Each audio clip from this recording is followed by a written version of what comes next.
What's up, you guys? Godzilla Fan Freaks coming at you today with another figure review.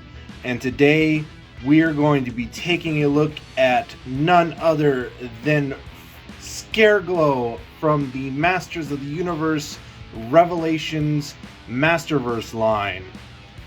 Talk about a kick-ass looking figure.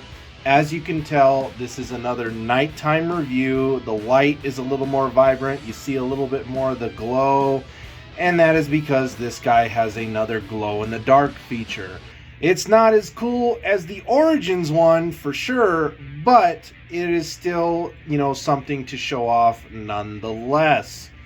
Anyway, we will get into that momentarily. But the first thing I actually want to look at before we get into the figure is a box. Finally, looking at a box. I don't keep my boxes, but I kept the box for this guy for the review just because I really dig his box. His box is just like anyone else's, but what I like about it is the artwork, and I just knocked him over. That's okay. But look at the artwork. I love the artwork on this box. Definitely after this review, I'm handing the box over to the wife. She can cut it up and put it on like some sort of artsy thing because she likes to do those things for me. So she'll be able to throw it on something Masters of the Universe related that she could create. But I just love this artwork, and just definitely just to have these images of Scareglow cut out and see what she's able to do with them. She's very artsy, and really just looking forward to seeing what she can come up with. But just really awesome artwork. Just that's why I kept this box, is because I have a further use for it for sure. And it just looks great. It adds just so much to the character. Definitely one of the best figures in this line for sure. Granted, there was a exclusive one that went like on one of Mattel's websites like a year and a half ago. I can't even remember how long ago now. Before the base figure, of course, it came out in stores. But even that one, other than some minor paint applications and whatnot, and some different colored accessories and a few extra accessories, there really wasn't a whole heck of a lot more to add with that Scareglow, and a lot of people actually ended up being disappointed by that Scareglow because not only was it far more expensive and an exclusive that scalpers bought up and only a certain amount of people were actually able to get, but in the end it really didn't hit home as much as people thought it would when they first announced it and released like the pictures and the video of it. Like I believe the exclusive was the same way, that the body itself doesn't glow. It's literally just the skull part that glows, and I feel like that was a missed opportunity with both of the exclusive and this release. Was they should have just made the whole body like the Origins one glow, at least where the bones are, but they didn't even do that. It's literally just the skull, so it kind of stinks. His areas of his body do highlight under like black lights and everything like that, but it's not the same. It's like, it's Scareglow.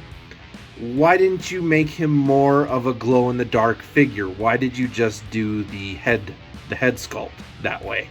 They should have did more with this figure, with the exclusive and with this one. Again, I can't remember if the exclusive also just had the head glow. I want to say it did, because I think the only way that the bones looked like they were glowing on the exclusive was because they said that it was like black light activated.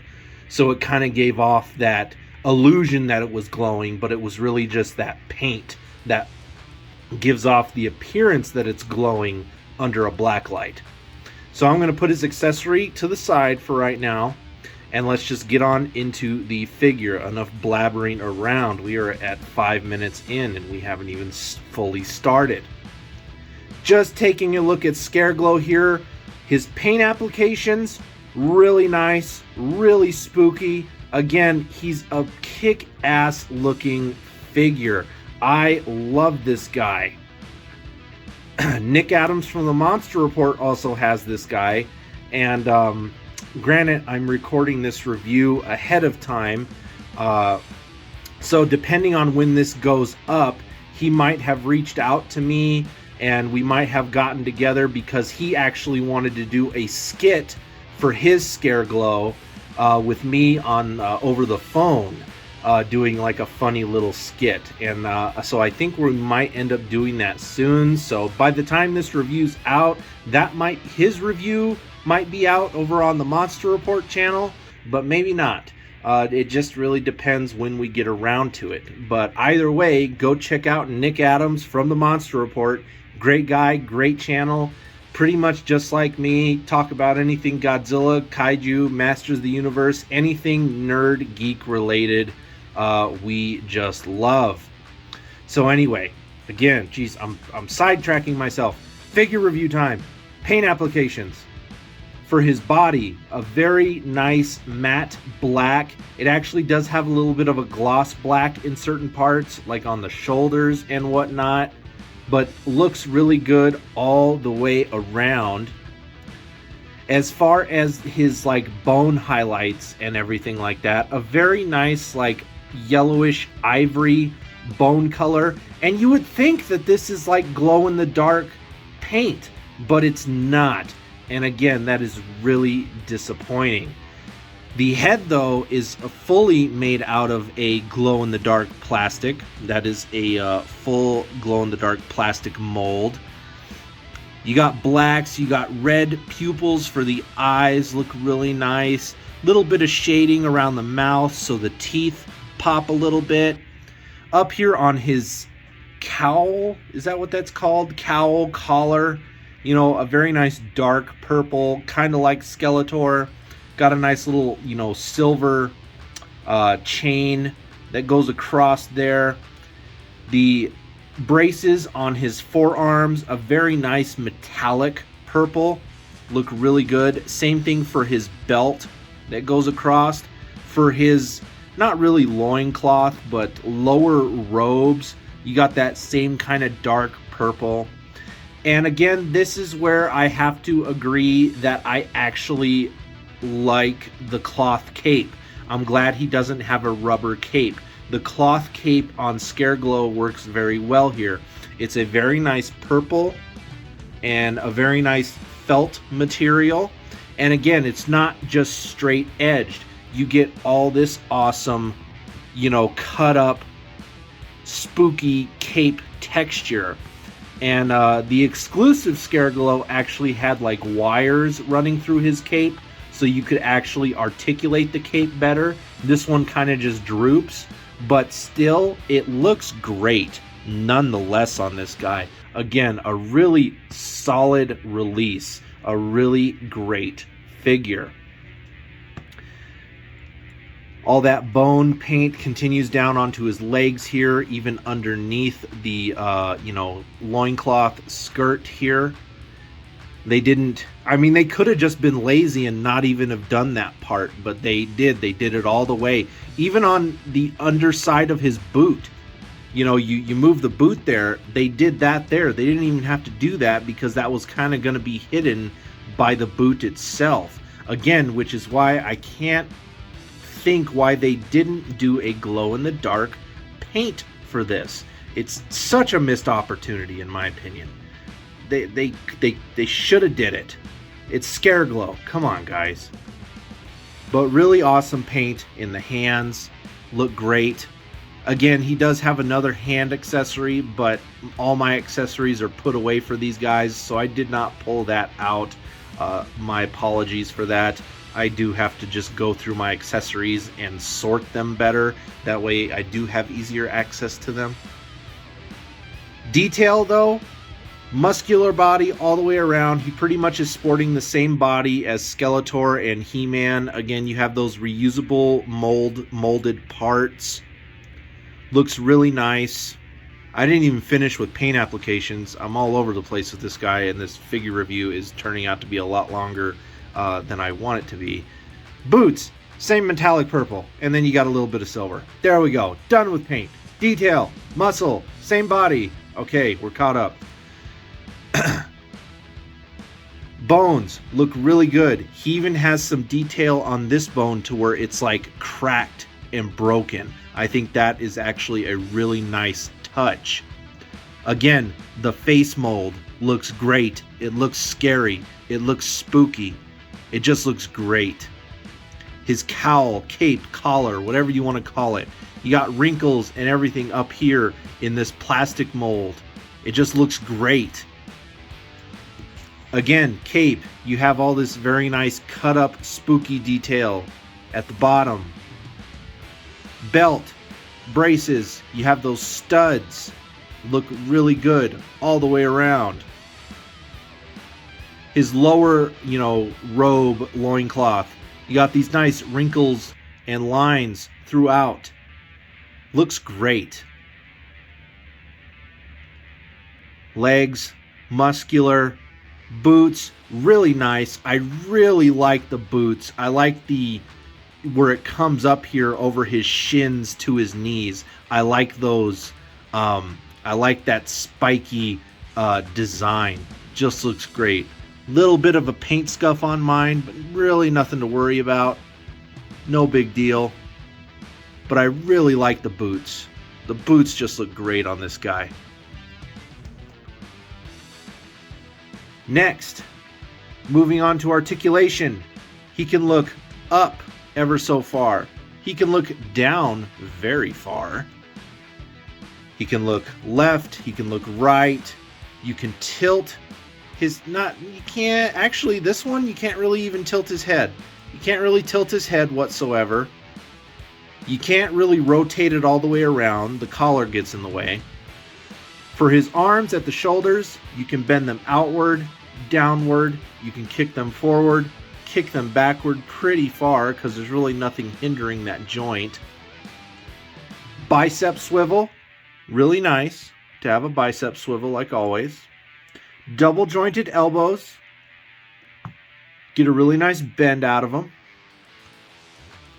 And then hands, you can rotate, and they are also on a hinge, so you can work them however you see fit.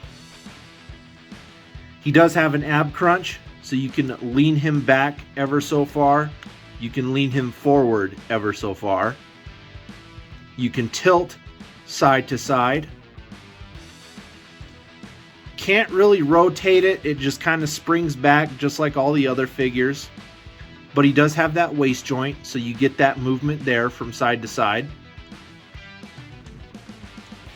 Legs, due to the plastic, lower cape robe down here, he can only kick forward ever so far. That cape kind of eventually ends up pushing his leg back a little bit.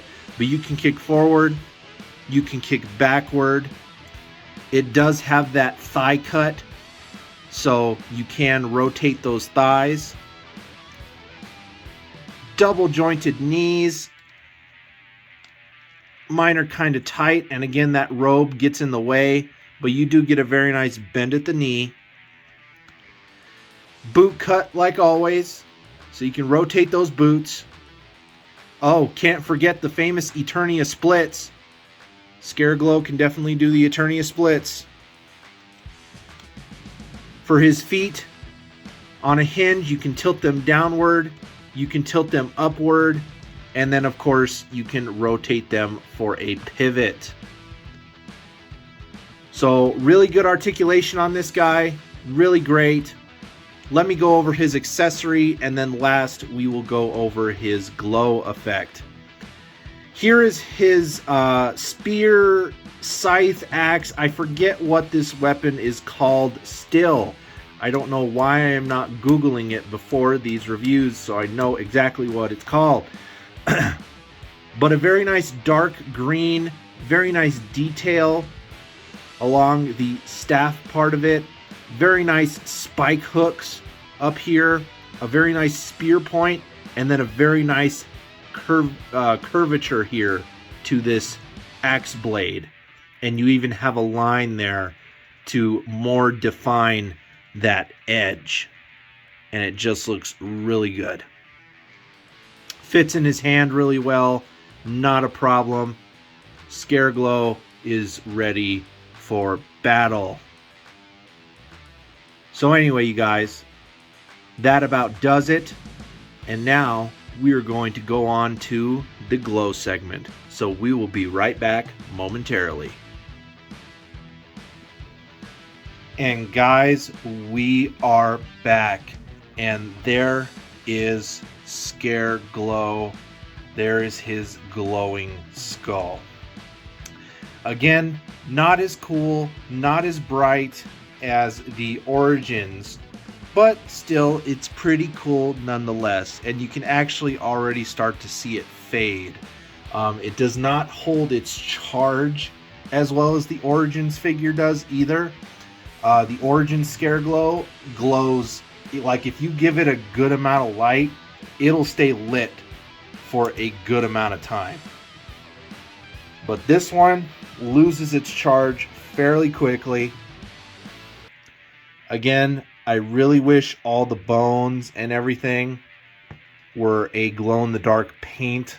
I feel like this would have made that figure so much more cooler. But still, a very good effect nonetheless. Just wish it was more bright, I should say. I wish it was just as bright as the Origins figure. I wish it was, it lasted just as long as the Origins figure. Because I already had the light on it for a good amount of time, and it was already starting to fade. So, not the best quality glow-in-the-dark plastic they used, for sure. I really wish... The Origins one is just magical, you guys. That's all I have to say. There you go. Let's get a nice close-up of his face before it fades too much. It looks really cool. Do not get me wrong. It looks great. You can still see all the great detailing. It does look good. Do not get me wrong. He does look cool. Just get him to stand up, and just like the last one, let me throw these on. Give that little lasting effect there. And that just about does it, you guys, for this figure review. So like always, we are Godzilla Fan Freaks. Please comment, like, and subscribe. Atomic blast that notification bell. Don't forget to go check out Godzilla Fan Freaks on Facebook. Give me a like and a follow there. And don't forget to go check out Godzilla Fan Freaks on Instagram and give me a follow there. Really appreciate the support. You guys are awesome. And always stay tuned for my weekly episodes of Kaiju Chill O'Clock. Very fun live segments. So anyway, you guys, hope you enjoyed this review. Skeletor's already out of the brightness. And we will see you in the next one. Godzilla Fan Freaks, out.